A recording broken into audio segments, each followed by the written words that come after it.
Atomic structure and chemical bonding. Modern atomic theory.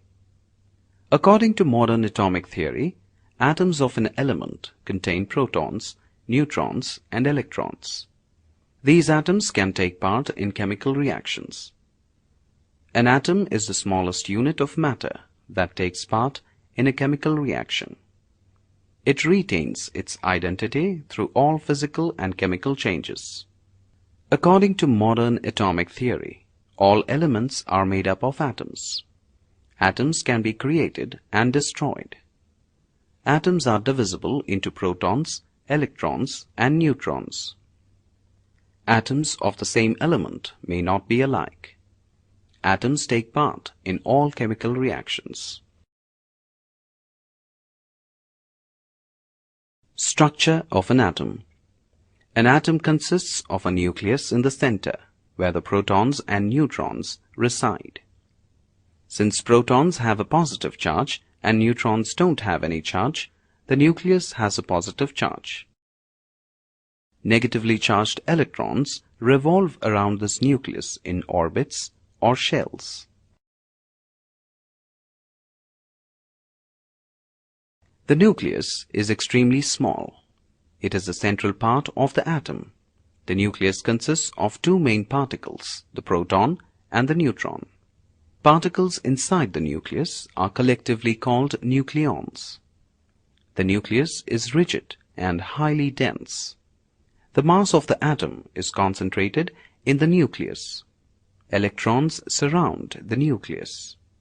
Almost the entire mass of the atom is in the nucleus, made up of protons and neutrons. Subatomic particles. The table illustrates a comparative study of protons, electrons, and neutrons. The protons, electrons, and neutrons present in the atom are collectively called subatomic particles. The number of protons and electrons in an atom are equal. Therefore, the total number of positive charges is equal to the total number of negative charges. And since the neutrons have no charge, the atom is always neutral.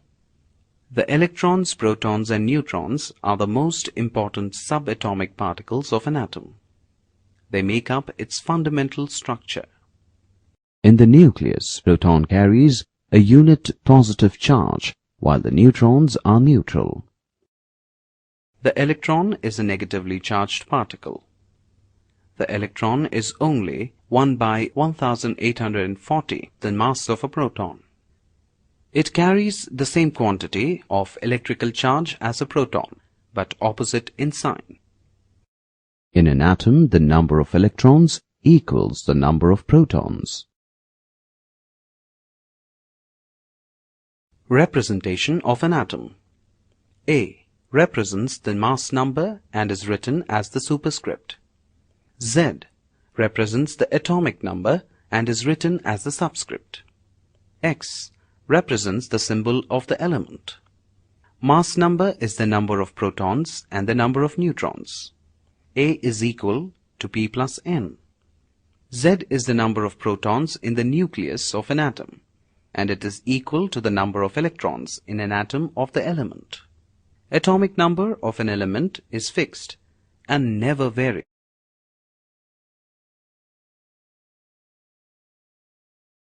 Electronic configuration. Electrons revolve around the nucleus in definite orbits called shells. The shells are labeled as K, L, M, N. They are numbered as 1, 2, 3, and 4. They can hold a maximum of 2, 8, 18, and 32 electrons respectively.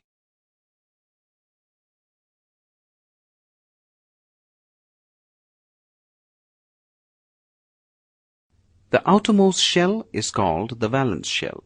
The electrons in a valence shell are called the valence electrons. When the outer electron shell or valence shell has 8 electrons, it is called the octet state. K shell has a maximum capacity of 2 electrons. It is called the duplet.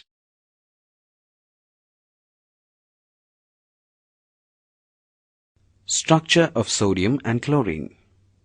As shown in the slide, sodium, whose atomic number is 11, has 1 electron in its valence shell. It tries to lose this valence electron and tries to attain the octet state, which is stable. Therefore, sodium behaves as a metal.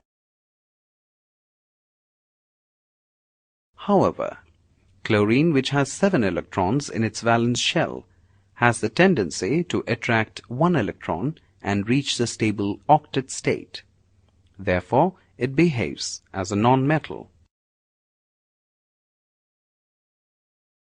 Formation of aluminium oxide. Aluminium, whose atomic number is 13, tries to lose its 3 valence electrons to attain the octet state.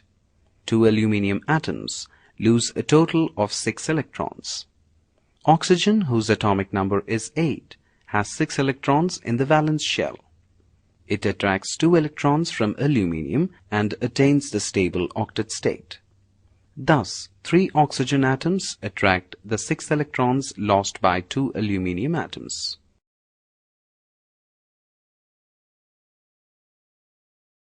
Difference between properties of electrovalent and covalent compounds. The table shows the differences between the properties of electrovalent or ionic compounds and covalent compounds. Electrovalent compounds are formed when electrons are transferred from one atom to another, as shown in the examples before. Covalent compounds are formed when there is a sharing of electrons by both the atoms. Read through the table carefully.